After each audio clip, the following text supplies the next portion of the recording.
எனக்கு வந்து ஒரு மாதிரி அப்படியே கூஸ் பம்ஸ் ஆயிடுச்சு. கிறிஸ்டோபர் நோலன் வாங்கின அவார்டை ஒருத்தன் நம்ம ஊர்ல வாங்கியிருக்கான், ஏன் இது வெளியே தெரியவே இல்லை? நான் பெரிய சினிமாவே மாற்ற போற ஆட்கள்லாம் கிடையாது, ஆனா சினிமாவே மாற்ற போறதுக்கான அந்த ஆள் வந்து வினோத்ராஜ்னு நான் நம்புறேன். நான் வந்து யாரையும் கண்டுபிடிச்சி உங்களுக்கு நான் தான் வாழ்க்கை கொடுத்தேன், இவங்களை நான் தான் ரெடி பண்ணேன், அந்த மாதிரிலாம் நான் சொல்ல மாட்டேன்.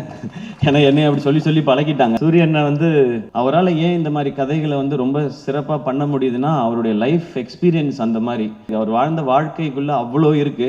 ஏன்னா அவர் உண்மையிலேயே ரொம்ப ரொம்ப திறமையான நடிகர். சூரியன்னா என்னை விட இன்னும் நல்லா நடிக்கக்கூடிய 10 எபிசோடு யூடியூப்ல போடலாம், முடிஞ்சா நெட்ஃபிளிக்ஸ்லயோ அமேசான்லயோ ஒரு சீசனாவே ரிலீஸ் பண்ணலாம். மிஷ்கின் சாரும் கொட்டுக்காளி ஆடியோ லான்ச்சுன்ற பேர்ல எனக்கு தெரிஞ்சு அது கொட்டுக்காளியோட அதிக ஓடிடி ரைட்ஸ் போறதுக்கு வாய்ப்பு நிறைய இருக்கு. எங்க தமிழ் சினிமால இருந்து எங்க கிட்ட ஒரு இயக்குனர் இருக்கான், அவன் வினோத்ராஜ், கொட்டுக்காளியோட வரான் அப்படின்றதான். ஆடியன்ஸ் படத்தை பாருங்க. நான் கூழாங்கல் படம் பார்த்தேன். எனக்கு அருண் விஸ்வா கூப்பிட்டு போய் நம்மளோட ஃப்ரெண்ட் ஒருத்தர் நீங்கள் இந்த படம் பாருங்கள் அப்படின்னு சொல்லி சொன்னார். நான் அந்த படம் பார்த்தேன். உண்மையிலே எனக்கு வந்து அதை புரிஞ்சுக்கிறதுக்கு ரொம்ப ரொம்ப சிரமமாக இருந்தது. எனக்கு வந்து நான் ஏற்கனவே சொன்னதான், நான் நிறைய உலக சினிமாக்கள்லாம் பார்த்ததில்லை. எனக்கு தெரிஞ்சதெல்லாம் தமிழ் சினிமாவில் என்னென்ன படங்கள்லாம் வந்திருக்கோ அதெல்லாம் பார்த்துருக்கேன். இங்கே இருக்கிறது மட்டும்தான். இதில் வித்தியாசமாக வந்த படங்கள் எல்லாம் தான் எனக்கு ஓரளவுக்கு இருக்கிற புரிதல். அந்த படத்தை புரிஞ்சுக்கிறதுக்கு ரொம்ப சிரமமாச்சு. அப்புறம் பேசி பேசி தெரிஞ்சுக்கிட்டேன். அப்புறம் அவர் வந்து ஒரு அவார்டு வாங்கினார் அப்படின்னு சொன்னாங்க, ராட்டர்டாம் ஃபெஸ்டிவல். நமக்கு அதிகமாக வெளியே தெரிஞ்ச ஃபெஸ்டிவல்ஸ் வந்து கான் ஃபிலிம் ஃபெஸ்டிவல், ஆஸ்கர் மட்டும்தான் நமக்கு தெரியும். இது ராட்டர்டாம் ஃபிலிம் ஃபெஸ்டிவல்னு சொன்னாங்க. அதில் வந்து அவர் அவார்டு வாங்கியிருக்காரு அப்படின்னாங்க. ஓ அப்படியா, ஓகே அப்படின்னு சொன்னால் நமக்கு தெரில. அப்போ தான் அருண் சொன்னார், இது வந்து ஃபர்ஸ்ட் ஃபிலிம், டெபியூ ஃபிலிம் பண்ணுறவங்களுக்கு கொடுக்குற அவார்டு, உலகம் ஃபுல்லாக இருந்து செலக்ட் பண்ணுவாங்க. இந்த அவார்டை ஏற்கனவே வாங்கினவர் வந்து கிறிஸ்டோபர் நோலன் அப்படின்னு சொல்லி சொன்னார். நான் அப்படியே பார்த்தேன் அவரை, வினோத்தை பார்த்துட்டு, எந்த ஊர் பிரதர் உங்களுக்கு அப்படின்னேன். அண்ணே இங்கே தானே, மதுரை தானே அப்படின்னாரு.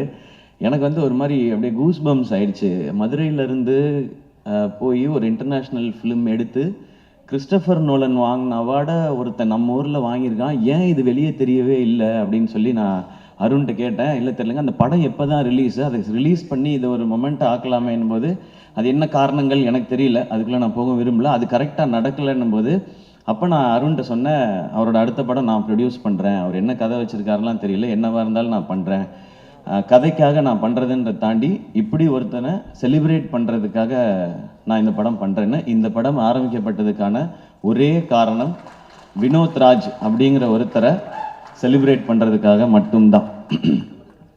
அதுக்காக தான். இது என்ன பட்ஜெட் எதுவுமே தெரியாது. அவர் கதை சொன்னார், ஐடியா சொன்னார். எனக்கு ஃபுல் கதையெல்லாம் சொல்லாதீங்க, சொன்னீங்கன்னா அது இப்படி இருக்கலாம் அப்படி இருக்கலான்ற டிஸ்கஷன் வரும். நோ, உங்களுக்கு என்ன எடுக்கணும்னு தோணுதோ அதை எடுங்க, பட்ஜெட்டை ஒர்க் அவுட் பண்ணி கொடுங்க, இதை நம்ம பண்ணுறோம், அவ்வளோதான். ஏன்னா இங்கேருந்து பயங்கரமான படம் வரணும், நம்ம ஊர்லேருந்து ஏன் வர்றதில்லை, நம்ம ஊர்லேருந்து ஏன் வர்றதில்லை நம்ம அடிக்கடி கேட்டுகிட்டே இருக்கோம். அதை நிறைய இயக்குனர்கள் பண்ணிகிட்டே இருக்காங்க.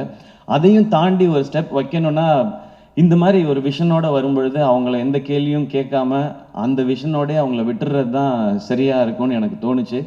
ஸோ இது வினோத்ராஜை செலிப்ரேட் பண்ணுறதுக்காக நான் எடுத்த படம் இது.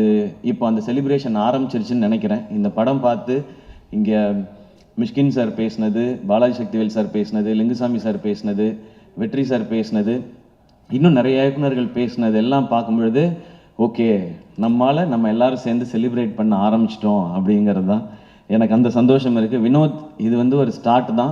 இந்த படத்தில் நான் என்ன இன்வெஸ்ட் பண்ணியிருக்கேனோ இது போக இந்த படம் வெற்றி அடைஞ்சு எனக்கு லாபம் வந்தால் அதில் ஃபஸ்ட்டு இருக்கிறத எடுத்து நான் உங்களுக்கு அடுத்த படம் அட்வான்ஸாக கொடுப்பேன். நீங்கள் அடுத்து என்ன படம் எடுக்கணும்னு நினைக்கிறீங்களோ அதை எடுங்க. அது போக இன்னும் கொஞ்சம் லாபம் கிடைச்சதுன்னா வினோத்ராஜ் மாதிரி இன்னும் எங்கேயாவது இயக்குனர்கள் இருக்காங்களான்னு தேடி கண்டுபிடிச்சி கொடுக்கறதுக்கு அருண் விஸ்வா இருக்கிறாரு. அவர் அந்த மாதிரி கண்டுபிடிச்சி கொடுத்தாருன்னா அவங்களுக்கு இன்னும் 2 பேருக்கு நான் அட்வான்ஸ் கொடுப்பேன். ஏன்னா சம்பாதிக்கணும் அப்படின்ற மாதிரி படம் எடுக்கணும். முக்கியம், சினிமாவில் முக்கியமானது வந்து ஒரு பணம் போட்டால் அதுலேருந்து நம்ம சம்பாதிக்கணும். பட் நான் சம்பாதிக்கிறதுக்கு நீங்கள் வந்து எனக்கு நடிகன்ற அங்கீகாரம் கொடுத்து என்னை அதுலேயுமே ஸ்டார் ஆக்கி என் படத்துடைய வியாபாரத்தையும் நீங்கள் பெருசாக்கி வச்சுருக்கீங்க. நான் போய் சின்சியராக வேலை பார்த்தா நிச்சயமாக காசு வரும். அப்போ அதுலேருந்து சினிமாக்கும் பயன்படுற மாதிரி ஏதாவது ஒன்று செய்யணும் அப்படிங்கிறதான். அன்றைக்கி புஷ்கர் காயத்ரி அவங்க படம் பார்த்துட்டு என்கிட்ட வந்து கை கொடுத்துட்டு ஒன்று தான் சொன்னாங்க, this is your service to சினிமான்னு சொன்னாங்க. அப்படி இந்த படம் நடந்துருச்சுன்னா நமக்கு இந்த வாழ்க்கையை கொடுத்த இந்த சினிமாவுக்கு என்னால் முடிஞ்ச ஒரு சின்ன ரிட்டர்னாக நான் இதை பார்க்குறேன். தேங்க்யூ. இந்த மாதிரி படங்கள் எடுக்கிறதுக்கான தைரியத்தை கொடுத்தது மக்கள், நீங்கள் எல்லாரும் தான். நீங்கள் என்ன நடிகன் ஆக்குனது, அதன் மூலமாக எனக்கு கிடைக்கிறது மூலமாக வச்சு நான் இதை பண்ணுறேன். அண்ட் நான் சினிமாவுக்கு வந்தது வந்து நிறைய கமர்ஷியல் சினிமாஸ் பார்த்து, நான் நடிக்கிற படங்கள் எப்போவுமே அப்படி தான் இருக்கும், அது வசூல் இருக்கணும்னு நினைப்பேன். ஏன்னா இப்போ வந்து என்னுடைய படங்களில் வந்து இன்வெஸ்ட்மெண்ட் பெருசாகிடுச்சு. அப்போ அது ரிட்டன் ப்ரொடியூசர் எடுக்கணும், வெகுஜன மக்களுக்கு போய் சேரணும், எல்லாருக்கும் பிடிக்கணுன்றது தான் என்னுடைய. நான் நடிக்கிற படங்கள் அது கமர்ஷியலாக சக்ஸஸ் ஆகும்போது நான் மனசுக்குள்ளே நினச்சிக்கிறது, இதுக்கு முன்னாடி நான் பார்த்த ஹீரோஸ், நான் எனக்கு பிடிச்ச ஹீரோஸ், அவங்களுடைய படங்கள் அதெல்லாம் பார்த்து தான் நம்ம நடிக்க வந்தோம், அவங்களுக்கான ட்ரிபியூட். ஆனால் இந்த கொட்டுக்காளி வந்து இந்த படம் எடுத்தது இன்னைக்கு இருக்குது.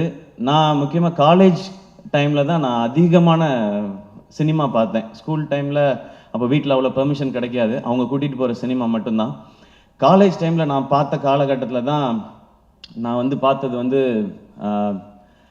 Balaji Sakthivel sir, Lingusamy sir, Gautham Menon sir, AR Murugadoss sir, Hari sir, Dharani sir, இவங்க படங்கள் எல்லாம் தான் நான் பார்த்தேன். ஸோ நான் இந்த மாதிரி படங்கள் எடுத்து இது வந்து சக்ஸஸ் ஆகிறது, இது வரைக்கும் தமிழ் சினிமாவை ஒவ்வொரு முறையும் அடுத்தடுத்த கட்டத்துக்கு கொண்டு போன இயக்குநர்களுக்கு ஒரு ரசிகனாக நான் கொடுக்குற ஒரு மரியாதையும் ட்ரிபியூட்டும் தான். பாரதி ராஜா சார், பாலச்சந்தர் சாரில் ஆரம்பித்து இன்னைக்கு எல்லா வகையிலையுமே நம்ம சினிமாவே நெக்ஸ்ட் லெவலுக்கு கொண்டு போயிட்டு இருக்கிற வெற்றி சாராக இருக்கட்டும், எல்லாருக்குமே நான் ஒரு சினிமா ரசிகனாக இருந்து சினிமாவுக்குள்ளே வந்ததுக்கு என்னுடைய ஒரு ட்ரிபியூட்டாக நான் இந்த கொட்டுக்காளி படத்தை நான் பார்க்குறேன்.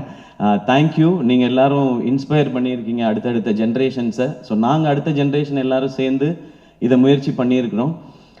வினோத் எனக்கு ரொம்ப பிடிச்சது வந்து இந்த படத்தில் வந்து மியூசிக் டைரக்டர் கிடையாதுன்னு சொன்னார். எனக்கு ஒரு செகண்ட் எப்படி அது அப்படின்னு யோசிச்சேன் நான்.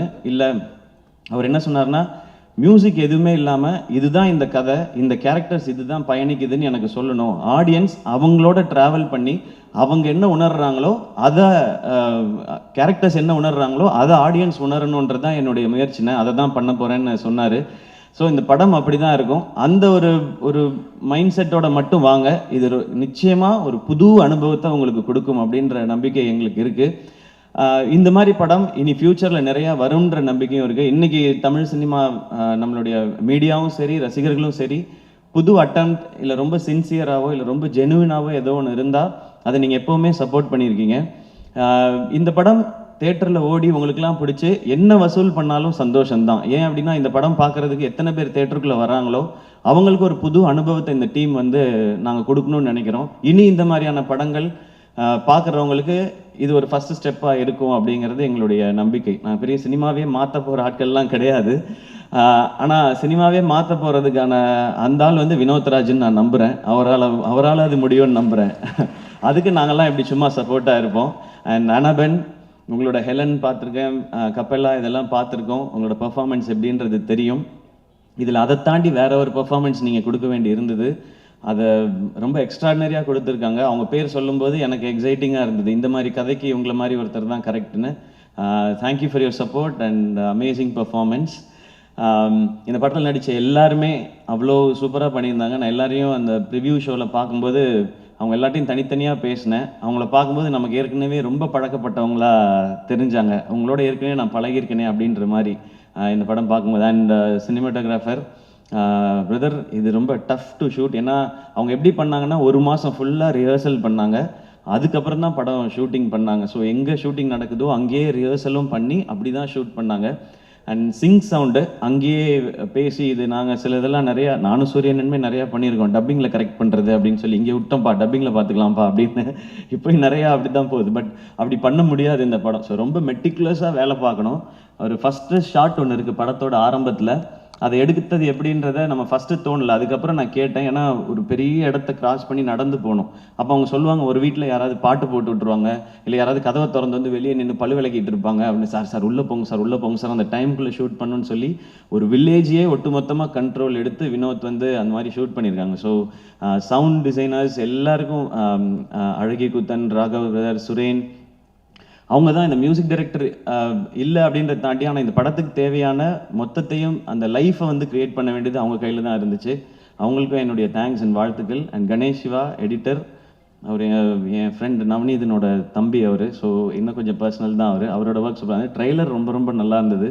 அகைன் மியூசிக்கே இல்லாமல், நிறையா டைலாக்ஸும் இல்லாமல் ஒரு ட்ரெய்லரை கட் பண்ணணும் அப்படின்னும் போது அதுவும் இன்னும் சேலஞ்ச். படம் பண்ணுறதை விட சேலஞ்ச். படத்தையாவது செட் பண்ணலாம், மூடை இப்படி ஆரம்பிக்கும், ட்ரெய்லர் அப்படி பண்ண முடியாது, டைம் எடுத்துக்க முடியாது. அதுக்குள்ளே ஒரு ஃபென்டாஸ்டிக் ட்ரெய்லர் கொடுத்துருக்காங்க. அண்ட் அசிஸ்டன்ட் டைரக்டர்ஸ் எல்லாருக்கும் என்னுடைய வாழ்த்துக்கள். ஃபைனலாக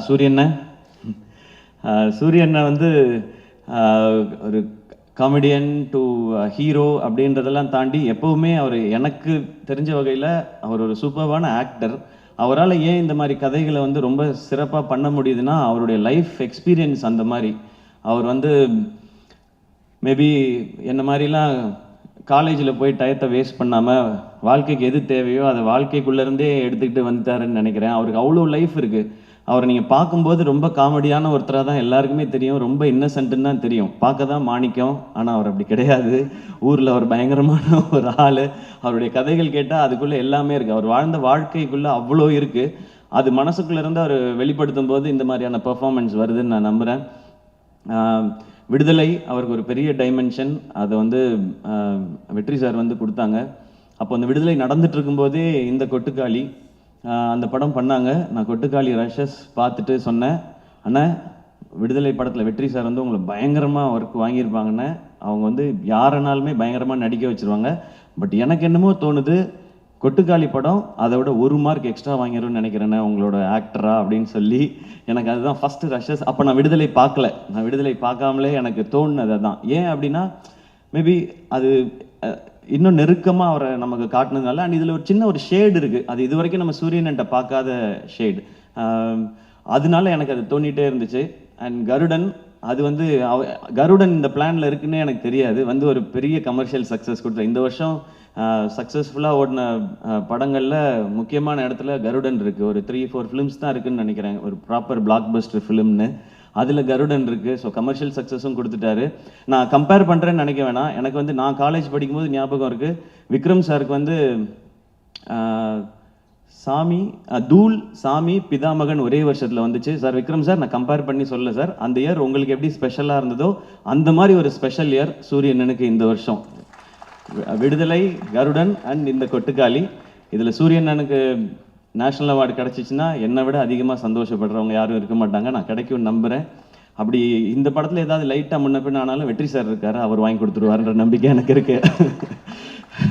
ஸோ அது கிடைக்கணும்.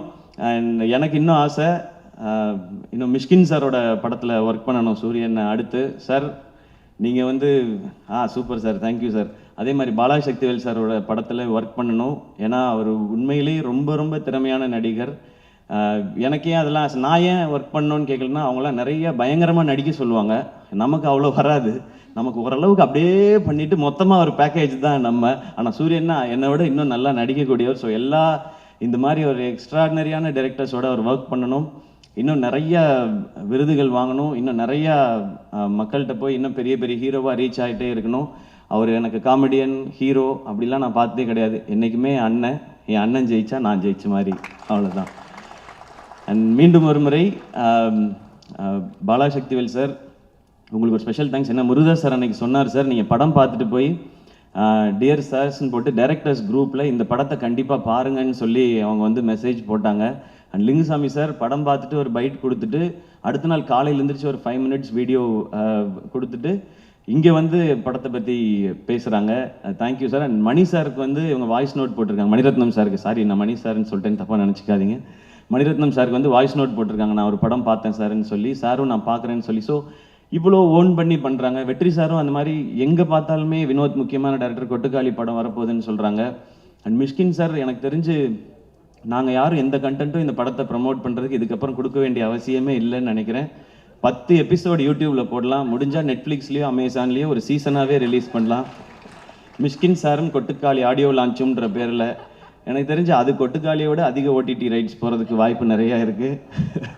அவ்வளோ கண்டென்ட். ஏன் அவங்களுக்கு இதில் எதுவுமே பெனிஃபிட் இல்லையே, ஆனால் அதுதான் அவங்க சினிமா மேலே வச்சுருக்க காதல்.